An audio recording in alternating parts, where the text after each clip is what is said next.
Mr. Speaker, ladies and gentlemen, the previous speaker goes on and on and on about, okay, what happens to you if you detect it late stage?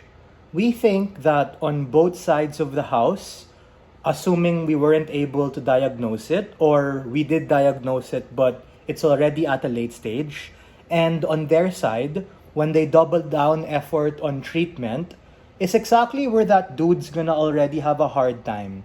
Because if that coronary heart disease is already late stage and you need like a fucking quintuple bypass treatment, or you have stage 4 cancer and the cancer is already malignant and spreading to more than 50% of your body, even with the best cures and treatment, the marginal impact on your life might be a couple of months, 1 to 2 years at best, but the host of complications that come as a consequence of you not being able to detect it is exactly where the delta in this debate lies. Meaning, I'll throw a bone to side opposition. Sure, you're able to like not die at that point in time because they're able to maybe find a cure or maybe be able to treat it at best. The damage has already been done to your lifestyle and your capacity to truly be able to get out of that, especially at a point in time where you're probably middle aged or already old, as opposed to the benefit we unlock on our side, which is the middle class or the urban poor, who we think are probably maybe younger, of which we're going to be able to allow them to get access to those things so they become more aware of it.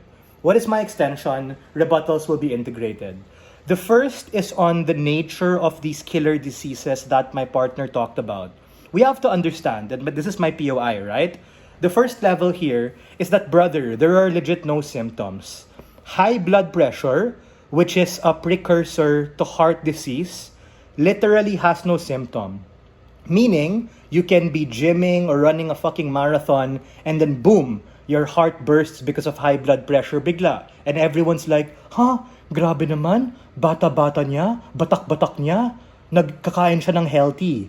So these are the anomalies that exist when you have high blood pressure. And the nuance here is that, especially among the urban poor or the middle class, they have a very big misconception of what this is. Like, gang, do we even know the fucking difference between BPM and high blood pressure? Do we even know if high blood pressure can be treated or not? Here's some matter, bro. High blood pressure is not like a flu or cold that comes and goes. But majority of the urban poor, of which, because we're talking about public healthcare, which disproportionately affects them, have this misconception na, kasi kumain lang ako ng lechon kawali, nagsisig lang, papahilot lang ako kay Mrs. tapos okay na ako. Hehe, pahinga lang, tubig lang yan. That is exactly part of the disease detection and prevention that we want to shed light with allowing them to know the severity of that, which leads to the silent killer. What is the alternative we have and how does that get better?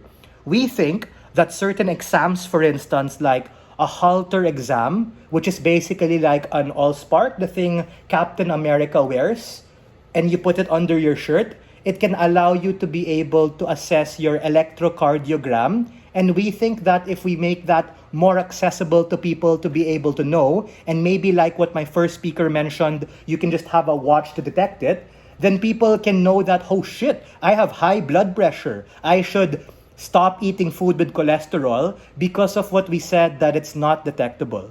So, precisely when we're able to invest money, time, and resources to detect that better is the point in which people don't just arbitrarily die. If you don't buy my example in the halter exam, we can also have the angiogram. What that means is they inject you with dye. Let's say, what's your favorite color, bro? Orange. They inject you with orange colored dye that looks like jello, and then they x-ray your body, and then they're able to see what arteries and what veins have a chance to be able to be clogged by cholesterol.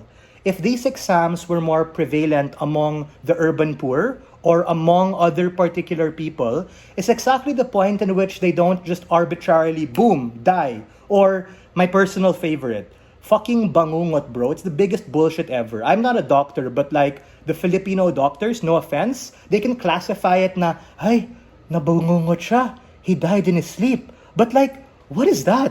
It's scary AF, and it disproportionately plagues the Southeast Asian urban poor individuals. If we're able to like diagnose and prevent those things better, less people die. And this kind of responds to the second question that Carlos was pushing to me, right? He was saying na, I gotta explain why it's not so detectable. That's the answer. The second is, what's the consequence of being able to like treat it, right?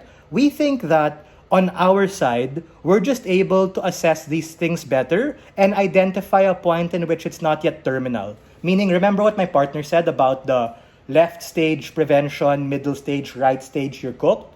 We shift that towards the left, maybe middle to left, at a point in which you're not yet terminal. Because we understand again, and this is engaging with side op. Yes, we can diagnose more, and then some people are like, ay kuya, anong gagawin ko na? Doktor, stage 4 na ako. We think that on both sides of the debate, you're kind of cooked. It's just that on the comparative, okay, you're able to get more access to treatment and surgery. But the damage has already been done, and on both sides, I hate to say it, but you're probably gonna die, but at least your children, your grandchildren, people because of your genetics and who are predisposed to have those particular comorbidities are less likely to get the complications you're currently experiencing, even if the late stage part of the cycle is so accessible. The nuance here is shifting that ability when we're able to unlock the prerequisite or a priori or upstream reasons why you ended up in that situation. The intuition is simple.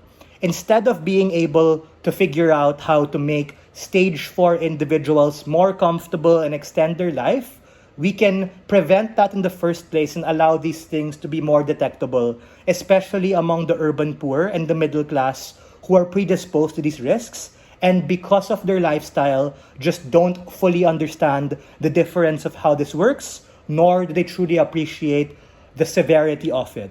So for all of these reasons, we are very proud to stand on side negative and push this debate. Thank you. Thank you for